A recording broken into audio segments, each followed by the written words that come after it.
Number 10. Handprint. If you haven't noticed before, there is a clear handprint on Freddy Fazbear's face that sits just over his right eye. It appears to have small fingers, making it seem as though either the person who left it there was someone with very stubby little digits, perhaps someone young, or perhaps some other animatronic. We don't really know who left the handprint, but it also was prominently featured on the design for Freddy and Help Wanted, though here it was more indented, so it was really even more emphasized. Overall, I think it makes the most sense for this to be a handprint belonging to someone younger, but still based on the fact that this is a video game and hands and character designs can obviously be stylized or be different from, real life where we have a lot of parts to our fingers, it could belong to an older victim as well. Perhaps even someone like William Afton when he was disguised in another suit. Perhaps many years ago, Freddy as an animatronic was attempting to stop William? I don't know. What do you think? Number 9. Allergic to soap. Scary in a gross way. This is more of a general theory in regards to the original cast featured in the first Five Nights at Freddy's, but it definitely applies to Freddy too because of this. It seems as though Freddy and the crew have never been cleaned, like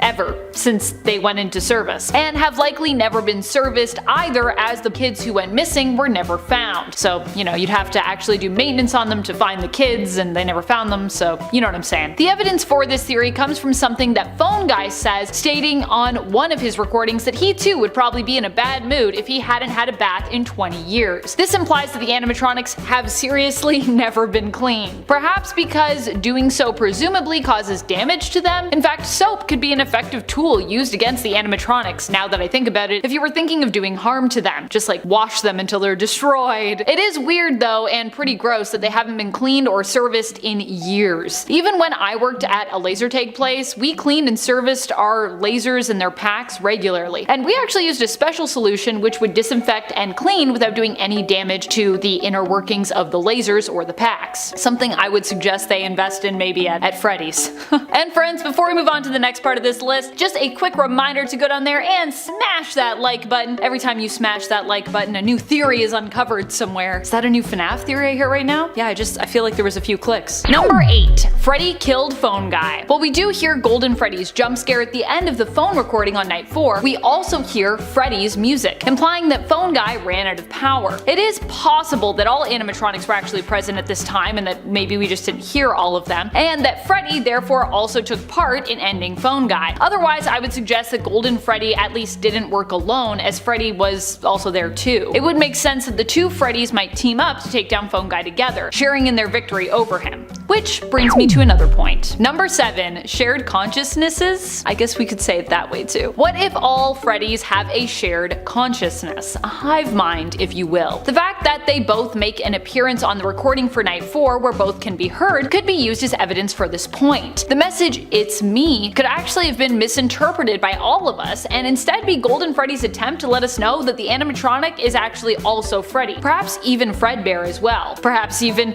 Funtime Freddy. Perhaps even Glamrock Freddy. All the Freddys. If all Freddys shared a hive mind, what would this mean for what they know? Or for their behavior overall throughout the games? How terrifying would it be if one Freddy was able to instantly know of your whereabouts based on another Freddy animatronic's findings? And also, yeah, I know this theory is kind of loose, doesn't have a lot of evidence, but it's a cool idea, so just come with me on this journey. It would be cool if the animatronics had some kind of hive mind. Number 6. Women's washroom. The significance of Freddy's ties to the women's washroom, where you can sometimes see him on the security cameras, is pretty eerie. Many, including Game Theory's matpat, have drawn connections between the real-world killings that happened in a Chuck E. Cheese in Aurora, Colorado in 1993 to the game's lore and plot. All of the core animatronics from the first game seem to tie to one of the victims in their own way, and even the game itself, based on your earnings and hourly minimum wage rates, seems to be set in the early 90s. Freddy doesn't have as strong of a connection to the victim he's believed to represent, but his moving throughout the women's washroom is believed to be a loose tie to the female victim fans believe he could, in theory, represent. All in all, it's pretty creepy. Number 5. Freddy is behind the bite of 87. This one is pretty assured, I think.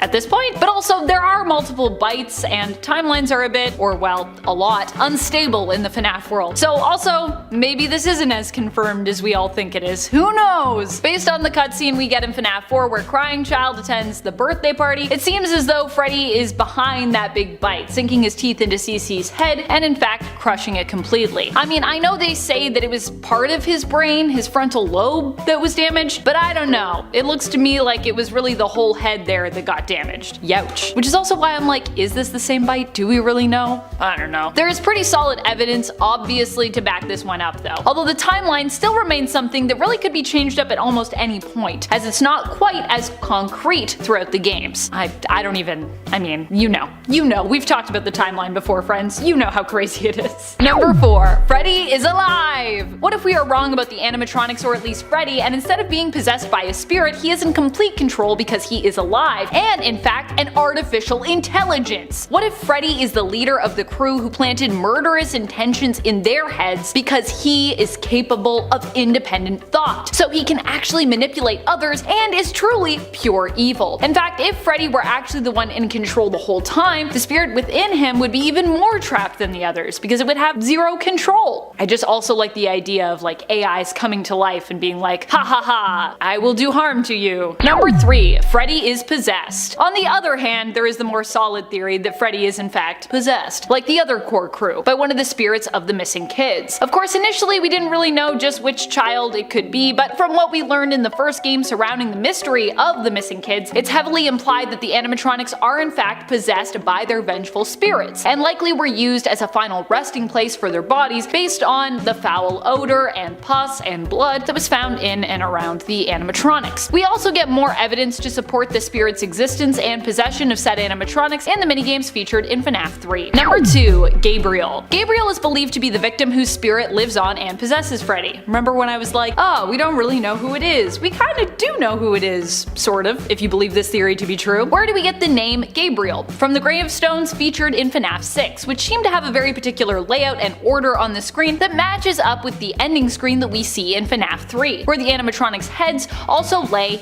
in a neat row, like the graves we are shown in FNAF 6. Fans believe the sequence of these two images are actually meant to match up, meaning that the first gravestone aligning with Freddy's head, also being the first, would be the name of the victim that possesses him, hence Gabriel, because that's what's on that tombstone, as you're probably reading because we probably showed you the image while I was talking about it. Editing. Yay. Number 1, Freddy corrupted William Afton. Going back to my previous theory surrounding Freddy being an AI who has come to life and is in full control, what if it was Freddy that was actually behind the killings? Perhaps Freddy was the one who drove William Afton mad, planting the seed in his mind and driving him to do it. After all, from what we know of William Afton, he doesn't really seem like someone who would have reason to go on a killing spree. He is a father who is the head of a seemingly successful restaurant chain, so there kind of has to be something that caused him to fly off the handle. At least, I think so. I mean, I guess people can just do that without reason, but I can't accept that in terms of the story. Perhaps it wasn't a personal tragedy that did so, but instead was one of his own dangerously ambitious creations. Number 10, our pal Glamrock Freddy. Based on the newest trailer and even the merch leading up to its release, it now seems highly likely and even pretty obvious that Glamrock Freddy will be our friend, ally, and potentially savior, and that for the first time in forever, we'll actually have an animatronic on our side as opposed to all of them turned against us. Not going to lie, I was kinda hoping when this moment came in the games that I'd get to team up with Foxy. Not necessarily Freddy, but hey, I'll take what I can get. It's still really cool to be teaming up and befriending any animatronic in these games. Of course, not everything is always as it seems in trailers, which can be edited to be purposefully misleading so the mystery and story of the game remains intact for that gameplay experience. So while it seems like Glamrock Freddy will be working with us and not against us, we might not want to be too quick to trust him just yet. Number 9, don't trust Freddy. While Glamrock Freddy does appear to be friendly in the newest State of Play trailer, promising to help Gregory escape, that doesn't mean that he's our friend. At this point, fans of FNAF should be used to the classic misdirect when it comes to someone seeming to be our ally, only to betray our trust. After all, we've seen this to a certain extent in both Sister Location and Pizzeria Simulator as well, with us thinking we knew what was up with both Circus Baby and Cassette Man, who of course turns out to be Henry, who has used you to put his own plans in motion. And we all know what happens with Circus Baby. You get scooped! Based on the history of trusted traitors, I think it's fair for us to go into Security Breach at least being a little bit cautious of anyone who seemingly wants to help us. So although he seems like an ally, is he really? Probably. But maybe not. And friends, before we move on to this next spot, if you are loving this list and you want more Security Breach theories as we get closer to the release of this game, it's finally coming soon, I'm so excited! Please be sure to let us know by giving this video a thumbs up. Number 8. Health battery? Question mark? Is that what this is? This is more of a minor, or I suppose more functional theory, if that's a thing. Less to do with lore, more to do with gameplay and mechanics when it comes to Glamrock Freddy and our interaction with the animatronic. It seems as though while playing as Gregory and hiding within Glamrock Freddy, we'll be able to control the animatronic. As seen in the State of Play trailer, after Gregory climbs into Glamrock Freddy, we seem to be able to see from the animatronic's point of view, either implying that we are playing as Gregory controlling the animatronic, or we're playing as Glamrock Freddy, who is actively protecting Gregory of their own accord. Because, yeah, Gregory seems to be like this inside their stomach, so unless he can stand up, I don't really know how you pilot that suit. At the bottom of the player screen, we see a battery whose full charge is divided into 5 segments. This could either be the amount of power we have in terms of controlling and using the animatronic, or it could be a health bar. Number 7. Fight back. If that battery we see on the screen while inside the Glamrock Freddy animatronic is a health bar, what does that mean? Well, it means that we can be hurt as Glamrock Freddy, or as Gregory, or both maybe, but it also could imply that for the first time ever we can potentially actively fight back against our assailants, which would be super cool. Typically in the FNAF franchise, the survival tactics at our disposal have been a lot more passive, with us not even being able to run away from our attackers in most cases. Or move. There's been a lot of us sitting at a desk, pressing buttons, looking around, that's about it. In Security Breach, it seems we can actively run and hide, but how cool would it be if we were also empowered by being able to fight back? Even if it's only temporarily when we're teamed up with Glamrock Freddy, that would still be pretty awesome. Number 6. Scheduled maintenance. Something that I thought was very interesting about the State of Play trailer for Security Breach is that it seems as though Glamrock Freddy and the crew are not animatronics who appear on stage each night. At least, not currently. In the trailer we learn that Freddy and his band will be taking a few days off from performing actually for scheduled maintenance. The question remains, is this normal scheduled maintenance that happens after each performance, or is it unscheduled maintenance that has to happen as a result of something that went wrong in the show? And if it's scheduled, what does that mean for Glamrock Freddy's personality? Is it possible that the maintenance, or perhaps lack thereof if he escaped before it happened, is what makes him seemingly help us as Gregory? Number 5. Detected. If the maintenance is more unscheduled and unusual in terms of how the Mega Pizzaplex and its animatronics usually operate, this wouldn't be too surprising based on something else that we see in the State of Play trailer, and also involving Glamrock Freddy.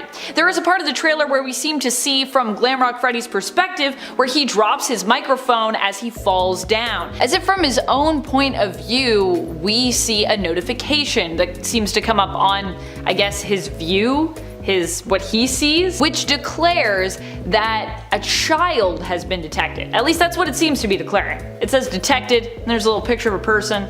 I'm assuming it's a child. It could be a full-grown person, I don't know. But still, if it is a child, this would be a revelation. Granted, if Glamrock Freddy was performing, I assume there are lots of children and adults around. So what this means, we don't exactly know. Could it be that Gregory is already hiding inside him and that causes him to malfunction? Or could it be a child appearing on stage that wasn't supposed to be here and that causes the malfunction? Either Gregory or it could be someone else. Could this be another malfunction turned bite? So is it possible that, Glamrock Freddy bit someone and that's why he's malfunctioning. Is that why the animatronics need maintenance? Well, the theory that this detected notification has caused the malfunction could explain that scheduled maintenance. It also creates a lot of other questions for us to ponder the answers to and the theories for. I like this theory because it's a theory that gives us more questions. And I love when you're like, oh, maybe this fits here, and then it's like, oh, but then like, what about these things? That's my favorite thing about FNAF. Number 4. Free from possession. With the Glamrock animatronics, although we have theories about their origins, we don't really know anything just yet.